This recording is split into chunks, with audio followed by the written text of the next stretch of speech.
Sally loved me, mister. She really did. Hello, huge movie fanatic Nate, stopping on by. Once again, coming at you to review one of these absolutely, what I would regard as really kind of fun, campy-ass, outdoor monster movie. I mean, this isn't so much of a monster movie as it is just a grizzly bear movie. I'm coming at you to review the motion picture by the name of Grizzly from 1976. This movie is as old as I am, so this movie is a whopping 20 years old. I'm just kidding, but this movie, was basically came out in the year I was born. So incidentally, I think I'm a little more hip than this movie is. I think I've aged better than this movie, but it's still kind of a really fun, just 1976 romp, starring of course Christopher George and who are the guys in this movie? Andrew Prine and Richard, I don't know how to, we'll just say Jekyll, Joan McCall, Joe Dorsey. And this is the VHS I got. I can tell you that I saw this sometime after July 27, 2002, because I came across this VHS tape. It's really kind of cool when they put the dates on there. This price tag was for $3.99 was put on here May 18th, 2002, and it wasn't selling, so they found themselves putting a $1.99 sticker on it in July 27th, 2002. So sometime after July 27th, 2002, I would end up finding and buying this VHS, original VHS media, original VHS of Grizzly, and absolutely, being completely up my alley, because, even back then, for a long time, ever since I was a teenager and stuff, I've loved the outdoors, and especially in movies, the outdoors in movies, and this kind of, Jaws with claws, if you will. Obviously, it's taking advantage of nature running amok, the success of Jaws and Grizzly. I've just showcased this VHS really quick. There's the front, side, top, other side, but here's the back of the original. And this VHS tape is dated 1982, Media Home Entertainment. Here's the back. Grizzly. There's Andrew Prine shooting a gun. There's a victim woman. There's another guy shooting a gun, and there's the grizzly bear itself. So this is the original media VHS tape. And then after, subsequently after that, I would end up getting this Shriek Show DVD that came out in, I don't think they're even going to say when. I'm pretty sure I got this in 2007. They're not even going to say when the DVD came out. But this is a 30th anniversary, it must have came out in 06 then, 30th anniversary double disc special edition. And this is actually a pretty good version. It's got special features and commentary with Joan McCall and a producer, and it's got a documentary and reflections of Grizzly 2005 screening of the 76 classic.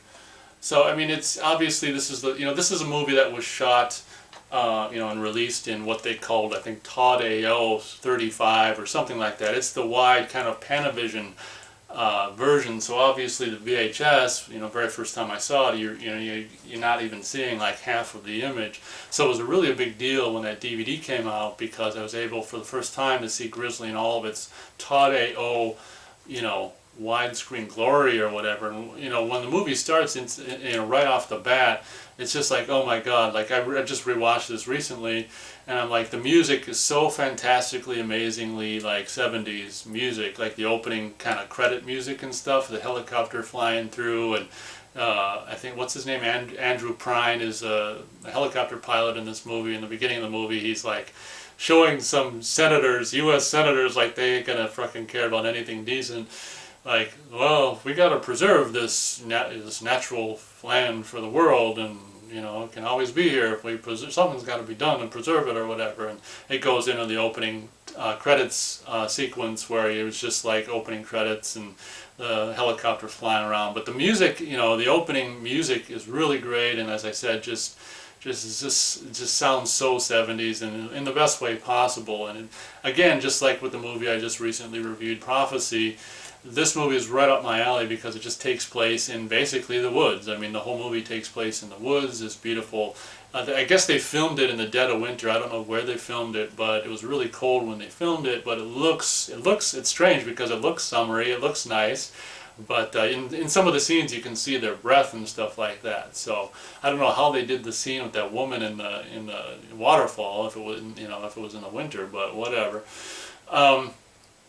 So as I said, you know, the opening credit sequence is really kind of pretty with all just the photography of just all the beautiful just forests and this and that. And by the end of the opening credit sequence, we see this woman driving into this place. And I think I already said this movie, of course, stars Christopher George. And I want to say, you know, having just watched this recently again, or rewatched this recently, this is like, you know, I've got a pretty good amount of Christopher George movies, and mostly later, you know, towards the end of his career.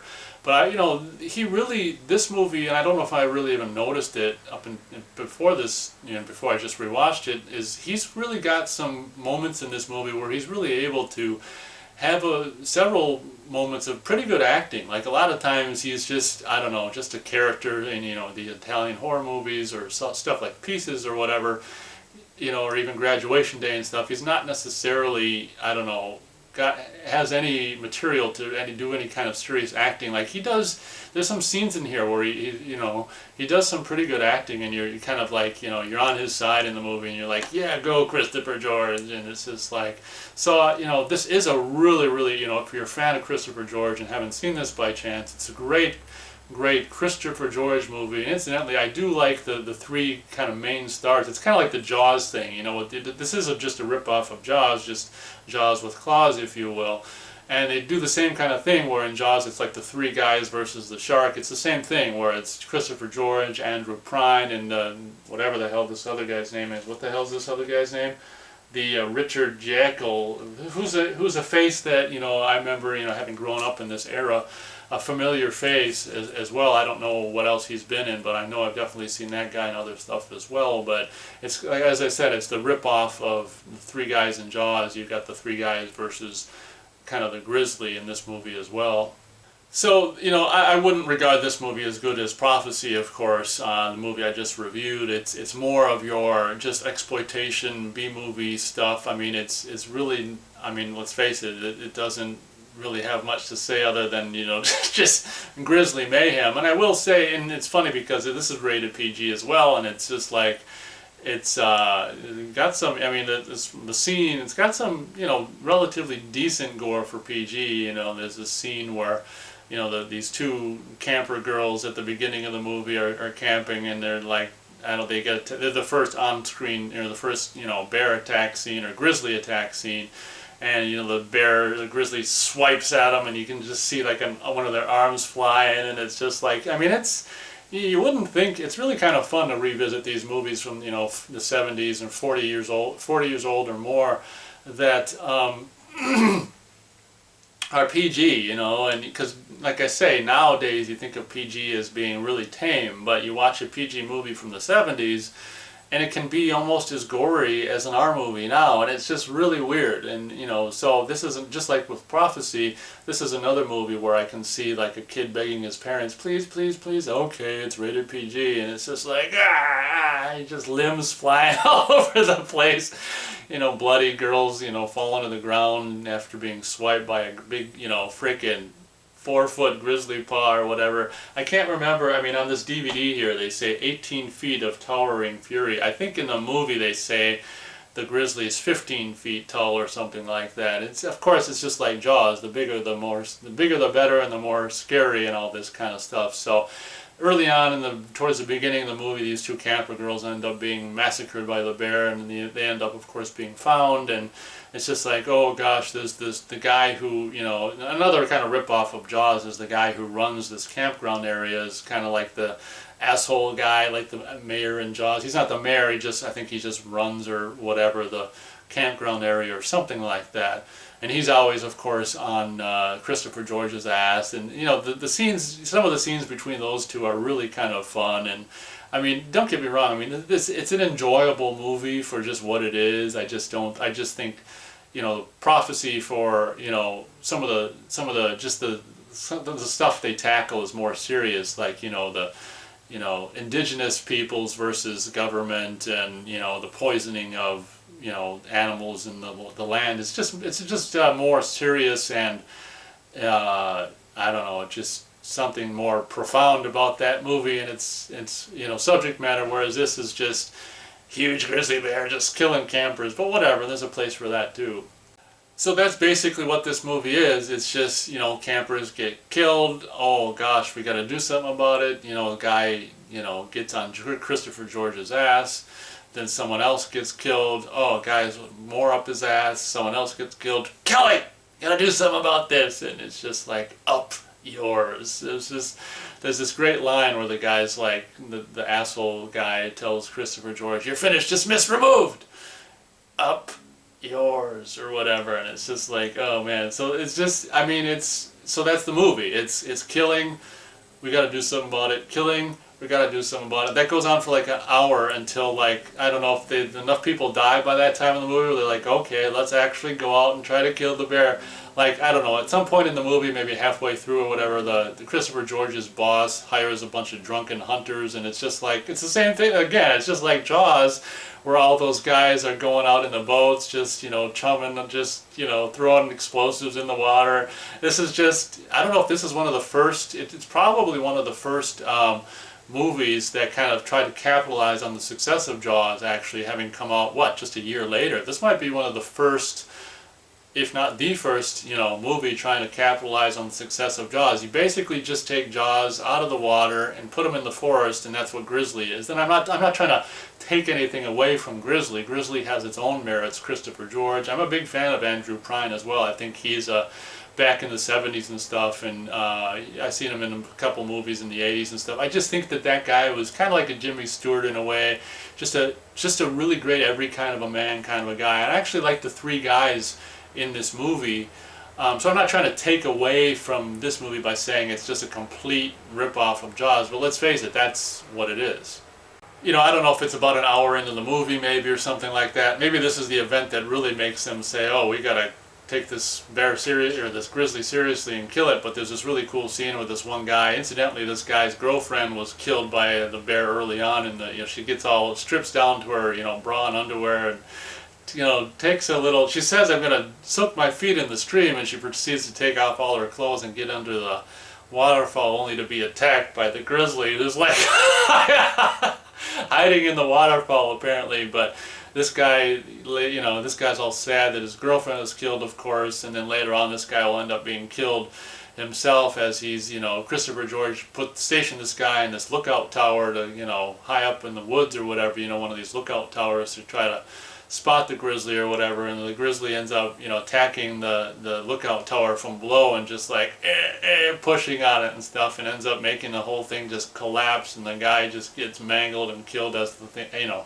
when the thing collapses and stuff. So I don't know if it's that after that they're like, okay, they're actually destroying our property, now we've got to take it seriously or whatever. But I think earlier on, before that scene happened, there's this goofy ass camping scene. It was so funny, like, all these people are dying by grizzly attacks, but yet people just still keep camping there. I don't understand it, but it's a kind of a B horror movie or whatever.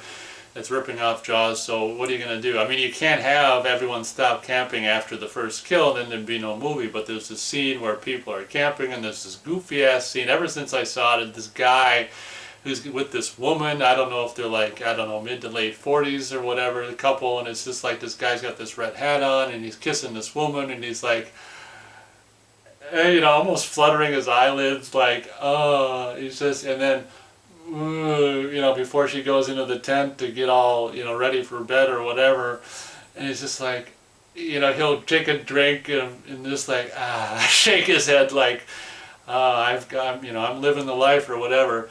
And she, of course, you know, moments after getting ready for bed in a nightie or whatever, attacked by the grizzly and just pulled up into the air. And it's this weird bit where her arms are like tied behind her. She's like just being swung back and forth, and this guy's like, no!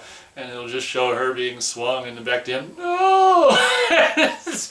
It's just like, oh my gosh, she ends up dying, of course. And that's the guy I did the line for to open this review. It's just so funny, like, when he's talking to the cops, like, his only line is, Sally loved me, mister. She really did. Like, that has anything to do with anything. It's just, I always thought that line was so freaking funny, and just like, yeah, what does that got to do with anything? But clearly this guy's in shock or whatever, so oh well. But, so that's what this movie is. It's, you know, killing, we gotta take it seriously. Killing, we gotta take it seriously up until, I guess, property is destroyed, then they really start taking it seriously.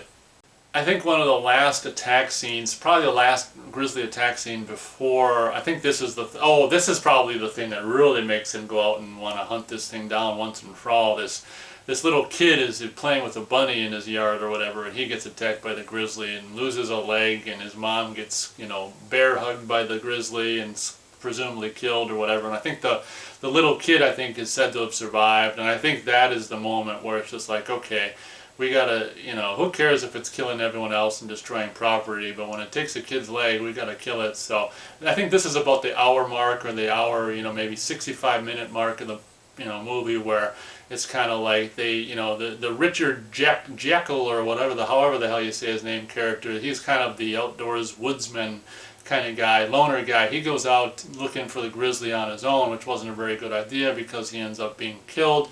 And what's so funny about this movie, and it's kind of the same as it was with Prophecy for me, where I like the first half of that movie more. It's the same thing with Grizzly. Like, for some reason, like for me, when it reaches the hour moment, or when it reaches 2/3 into the movie, for me, like the last third of it is like the least interesting stuff in the movie. It's like when it should be getting more interesting into the climax and stuff. It's just like, because this is the time in the movie where the kills, you know, the Grizzly kills stop happening, and it's just like men trying to hunt the Grizzly down, and it's just, you know, the Richard Jekyll character, whatever the hell his name is, goes out on his own, and then, you know, it's kind of like Christopher George and Andrew Prine flying around in the helicopter looking for it, and, you know, the Richard Jekyll character ends up getting killed, and you just feel bad. And you're just like, why did you go out by yourself, idiot, or whatever? And, you know, I will say that the scenes, you know,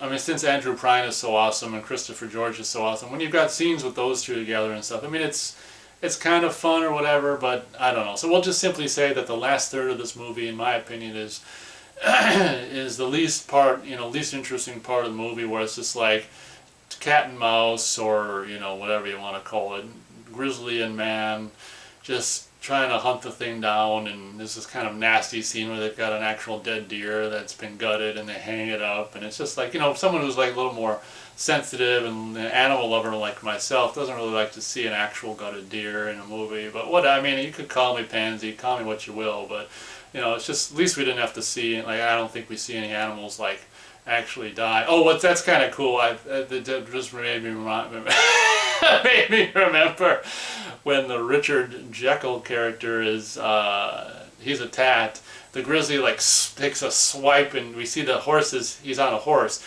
We see the swipe of the Grizzly claw, and then the horse's head just goes flying and lands on the ground.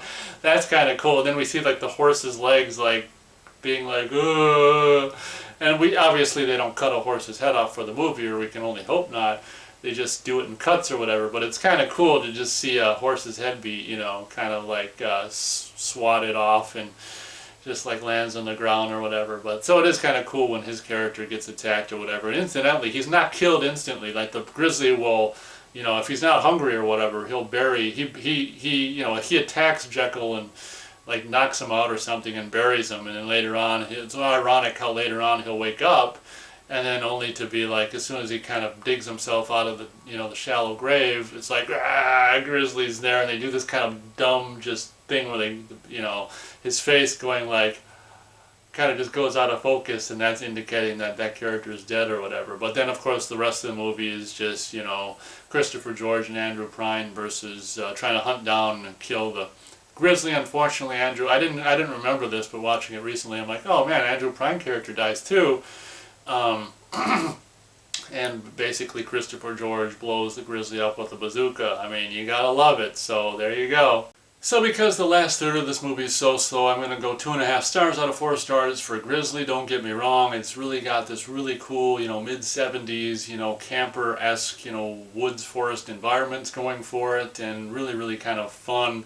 mid-70s music. And what's really cool is a couple times throughout this movie you see these old Chevy, I don't know what you'd really call them, like SUVs. I mean, they're kind of like, yeah, I don't know, they've got no top. These, I wish they'd make things like this now. These really cool Chevy SUVs, 4x4s things that are, basically you might as well just call it like an SUV with no top. A couple times in the movie you can see them like at night with like soft tops up on them, but it's really cool for people who are kind of like 4x4 enthusiasts like myself. I like Jeeps and these kind of off-road just vehicles and stuff like that. And it's really kind of cool to see these vehicles that are no longer around these days. I mean, a 40 plus year old movie is going to have 40 plus year old vehicles in it. I mean, we knew that already, but that's just another one of the things, like I said in my review of, what was that, Humanoids from the Deep or whatever. Like, a lot of times if, for that movie in particular, if there's not a lot else going on, at least you can see, old vehicles and stuff. And this movie is a lot more enjoyable for me than that movie. I mean, all the Christopher George and the guys in it, and, the woman who kind of, it's funny, there's this woman, what's her name? Joan McCall, who is kind of like a half-ass, this is like the most half-ass kind of love interest you could ever see in a movie, where it's just like she's just around. I think there's just one time where he just like smooches her on the lips really quick. I mean, it's kind of like this love interest that's really not a love interest. It's really weird. There's this funny line where he's telling her about this woman he was married to, and that he had to get out of that relationship, and he's like, I don't know, she asks some question, he says something like, what do you think? And she's like, I don't really care. And there's this expression of Christopher George, like, it's just kind of like, oh, that's kind of funny, because that's not generally how, when you've got like this love interest thing going on, it's kind of like, it's just kind of funny. Maybe that character, I mean, I guess we can only assume that woman, photographer woman, I didn't really mention much about her, but she's kind of cute back in the day, Joan McCall. She's like I say, I guess the only kind of female character that kind of follows you through the movie. She's like a photographer who just tags along every now and then with Christopher George, just to, I guess, be kind of a pretty face to fill the frame or whatever. But it's kind of a funny thing, which is a little bit of a change up from most movies where a guy's usually got a love interest, and maybe that character, maybe Christopher George's character is interested in her, but I don't think her character is interested in him, which is kind of a fun twist on the dynamic that can often take place in a movie like this. So I think that'll pretty much do it for my review of Grizzly. Yes, I know it is on Blu-ray. Like Scorpion Releasing put out, strangely enough, like a Blu-ray, and then like a year or two later they put out like another Blu-ray that's said to be the more of a remastered, better version or whatever. And I was tinkering on getting that on eBay, but having rewatched this, and it's crazy. This DVD that's like freaking over 10 years old. Really, it's anamorphic widescreen and really upscales really, really well. So I found myself, telling myself after I watched it or during it that, I don't watch this that often. It's really not a title that I feel is necessary to upgrade to Blu-ray. And I will say that, having watched this, it's just like, even this DVD, it's just, oh my God. In closing, that's what I will say in closing, is that it just looks so like just film, back in the good old days when they freaking shot films on film. The movie, in addition to just the beautiful woods environments and the cool vehicles, off-road vehicles, the whole movie's great to look at, because guess what?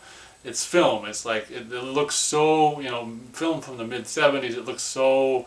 What's weird about this movie is even on the VHS version, and it carries through onto the DVD version, it's oftentimes, maybe more in dark scenes, there's this flicker. It kind of has this cool, and a lot of people might, technical people might regard it as a flaw, where I kind of like, it's almost like the frame rate is less than the normal frame rate or something. It just has this weird appearance every now and then, which kind of gives it a cool, a cool appearance or a cool look to it, and kind of even makes it all the more filmic, if you will. But thank you very much for watching my review of Grizzly. As I said, it might very well be one of the first, if not the first, kind of Jaws rip-offs, if you will. I would recommend this movie, even though it's like just 2.5 stars. That it would be higher stars if the last third would be, I don't know. It just seems to almost just just stop or slow to a crawl or whatever. If the last third had kept up the momentum of the first 2/3, it'd be a much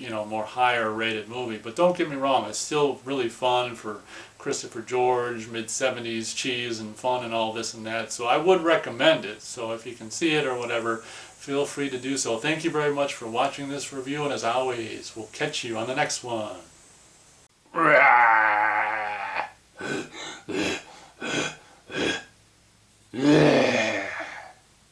Wow, I didn't know that thing's eyes were that great.